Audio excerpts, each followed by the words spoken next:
वो भयानक रात। 7 फरवरी 1995 को हमने पूजा का पहला जन्मदिन मनाया। 2 सप्ताह के भीतर कलकत्ता में मुझे अपने जहाज विश्व आशा ज्वाइन करना पड़ा। इस बार मेरी पत्नी मंजू और बेटी पूजा भी मेरे साथ थे। लगभग 10 दिनों के बाद हमारा जहाज कोचीन पहुंचा।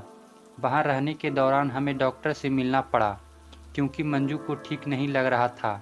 चेकअप के बाद डॉक्टर ने बताया कि मंजू गर्भवती थी और हमें सेलिंग के दौरान बहुत सावधानी बरतनी होगी। इस खबर से हम दोनों ही खुश थे और थोड़े से चिंतित भी।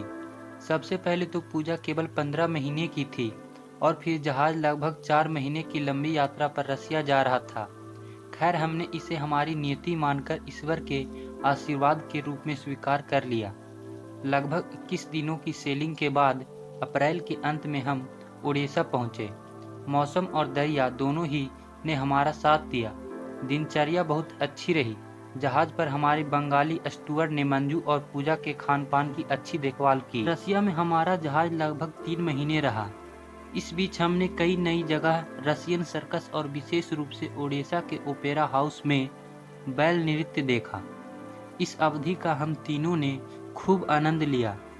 कोचीन से कार्गो में तंबाकू लोड कर जहाज ओडिशा आया था। ओडिशा में तंबाकू अनलोड जहाज नोब्रेस्की चला गया। ये भी काला सागर में ही रसिया का दूसरा बंदरगाह है।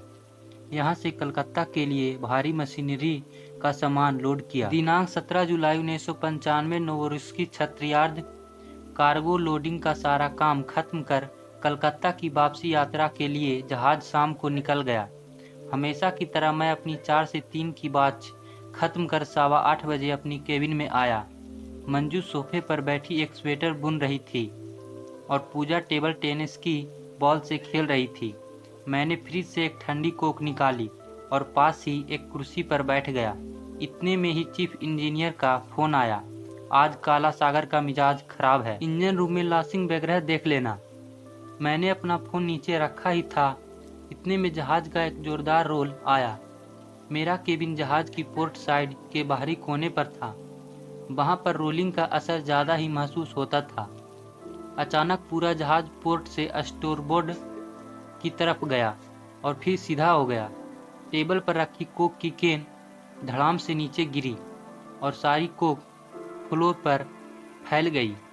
मंजू ने सबसे पहले पूजा को उठाकर अपने साथ सोफे पर बिठाया और पकड़ लिया। मैंने सोचा अभी अभी तो नोब्रेस्की से निकले हैं, इतनी जल्दी तो काला सागर का रौद्र रूप नहीं मिलना चाहिए। शायद 1-2 रोल आकर शांत हो जाएगा, मगर ऐसा नहीं था। उस दिन काला सागर का मिजाज ज्यादा ही खराब था। स्टोर बोर्ड की तरफ पहले रोल के बाद जहाज पोर्ट की तरफ गया और ये बार बार होने लगा। 5 मिनट में ही ये रोल 30 से 35 डिग्री तक जा रहे थे। अचानक से हालत बहुत बिगड़ गई थी। रोलिंग के साथ पिचिंग भी शुरू हो गई थी। मुझे जल्दी से जल्दी इंजन रूम में पहुंचना था और यहाँ इस हालत में मंजू और पूजा को डे रूम में नहीं छोड़ सकता था। उन दोनों का अपने आप से बेडरूम में घुसना बहुत मुश्किल लग रहा था। जहाज पर ऐसी स्थिति के लिए हमेशा पूरी तैयारी रहती है, फिर भी कभी कभी दो चूक हो जाती है और ये बहुत भारी पड़ती है। मेरे डे रूम में भी ऐसा ही कुछ हुआ। हर रोल के साथ रेक में रखा सामान फ्लोर पर गिर रहा था। आमतौर पर रेक में रेक गार्ड लगाकर रखते हैं, लेकिन उस दिन कुछ रेक गार्ड नहीं लगे थे। रेक में रखी फाइलें गिर गई। एक अचार की शीशी रखी थी, नीचे गिरी और सारा अचार फैल गया। जहाज के रोल धीरे धीरे बढ़ते जा रहे थे और अधिक कष्टप्रद हो रहे थे। फ्लोर पर तेल और कोक फैलने की वजह से पूरी फ्लोर चिकनी हो गई थी।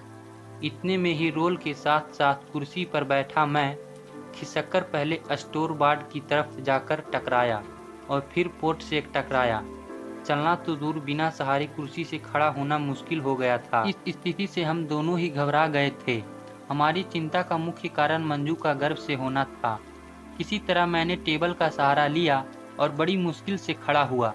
सबसे पहले मैंने पूजा को टेबल पर खड़ा कर एक हाथ से जकड़ा और फिर दूसरे हाथ से मंजू को बेडरूम की तरफ धकेला।